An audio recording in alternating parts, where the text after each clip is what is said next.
Welcome to my YouTube channel আহারে বাহার মধুমিতা দাস।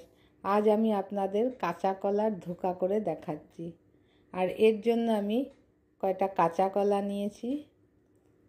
নিয়েছি চালের গুঁড়া, বেসন।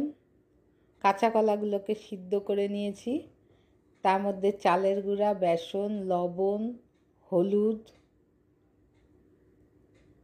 এগুলো দিয়ে কাঁচা কলাগুলোকে আমি সুন্দর করে মেখে নিচ্ছি।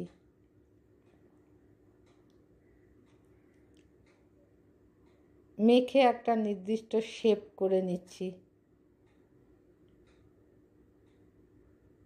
আমি বড়ার মতো শেপ করে নিলাম, সবগুলোকে এভাবে শেপ করে নিলাম।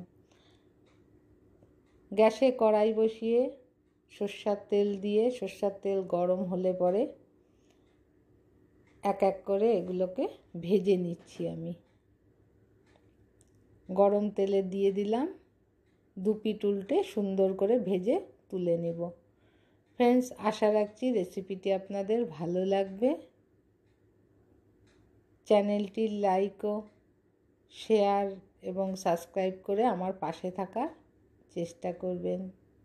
পুরাতন বন্ধুরা যারা আমার পাশে অলরেডি আছেন তারাও আমাকে যতটা সাপোর্ট করবেন, নতুন বন্ধুরাও আমাকে সাপোর্ট করবেন আশা রাখছি। এভাবে ভাজা হয়ে গেলে আমি এটা আলাদা পাত্রে রেখে দিচ্ছি এবং দুবারে আমি এগুলো ভেজে নিচ্ছি। দুপিঠ উল্টে সুন্দর করে ভেজে নিচ্ছি।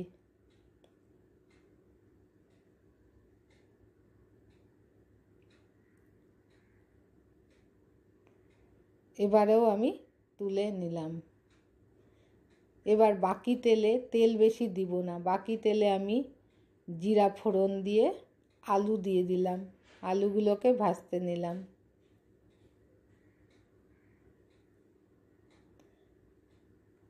একটা বড় টমেটো কেটে দিলাম।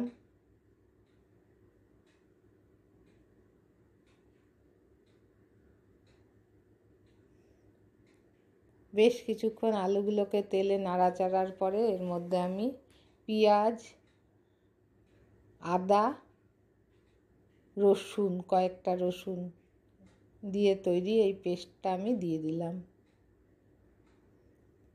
3-4টা রসুন দিয়েছি, পেঁয়াজ দিয়েছি দুটো ছোট ছোট, আর আদা দিয়েছি। লবণ স্বাদ মতো দিয়ে দিলাম, হলুদ দিলাম, জিরার গুঁড়া দিলাম, লঙ্কার গুঁড়া দিলাম।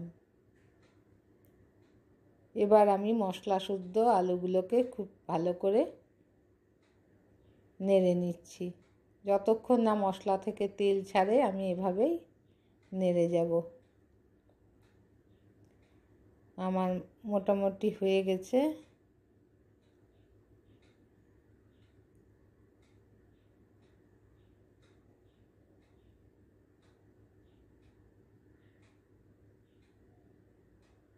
একটু নাড়তে হবে, নাহলে লেগে যাবে নিচে।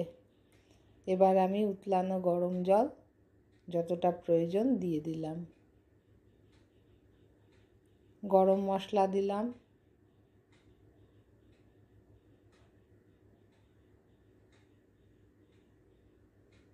একটু চিনি দিলাম স্বাদ বাড়ানোর জন্য, এটা অপশনাল।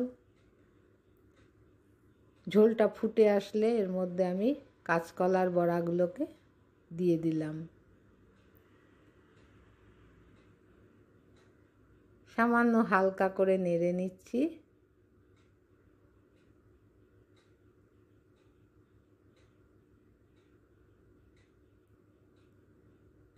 ঢাকা দিয়ে রেখে দিলাম।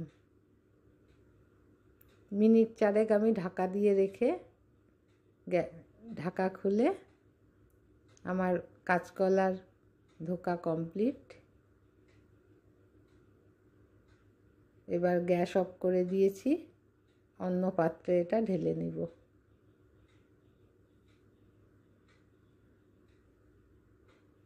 দেখুন কত সুন্দর হয়েছে। আশা রাখছি আপনাদেরও ভালো লাগবে।